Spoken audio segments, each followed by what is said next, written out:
ពេលវេលាកន្លងមានន័យព្រមតែពីស្អីចិត្តស្មងលើបងមិនដែលឡើយសើមកព្រមស្រឡាញ់គ្នាខ្លាំងក៏ប៉ុន្តែមួយរយៈនេះអូនចឹងតែផ្លែជ្រកគ្រឿងប្រច័ណ្ឌកុំហោគ្រាន់តែស្មានដល់ថ្នាក់សំចែកភ្លឺទឹកភ្នែកស្រក់មិនចេញអស់ញ៉ាំមួយក៏មិនឆ្ងាញ់ព្រោះអូនបងខំឲ្យបងចោះចាញ់ចំណាព្រំលិខិតស្នេហ៍ស្មោះលែងសំខាន់គ្មានន័យភ្លើតភ្លើនក៏សប្បាយគ្មានគិតអ្នកនឹងរឿងគឺសិតតែហួចិត្តទង្វើថ្លៃអូនផ្លែកឲ្យដឹងទេប្រលឹងយកខ្លួនប្រឡែងភ្លើងធ្វើអ្វីគួរតែគិតសាជាថ្មីកំណត់ហេតុស្នេហ៍ដល់ស្រីបានសរសេរដោយផ្ទាល់ដៃអានឡើងវិញ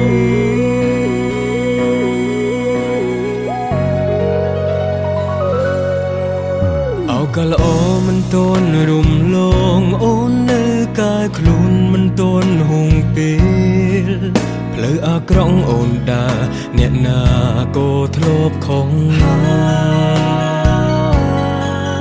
សំខាន់គឺមនុស្សដែលចេះយល់ព្រមទទួលស្គាល់ថាមានកំហុសហើយឈប់ដើរផ្លូវខុសលៀងទង់ដោយការស្មោះ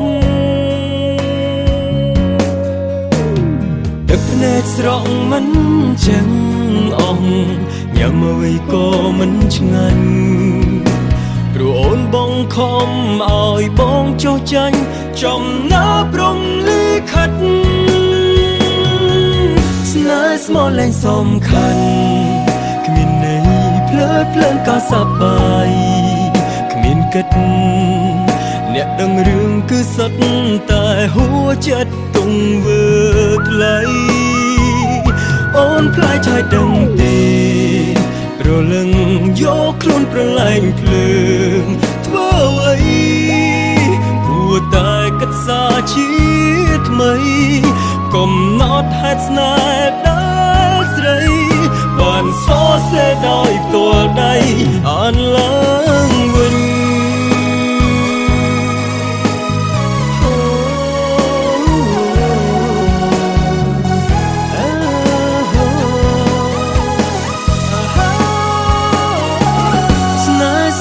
សំខាន់គ្មានន័យភ្លើតភ្លើនក៏សប្បាយ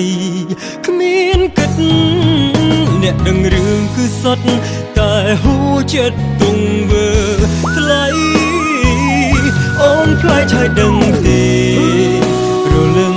យកខ្លួនប្រឡែងភ្លើងធ្វើអ្វីគួរតែគិតសាជាថ្មីកំណត់ហេតុស្នេហ៍ដ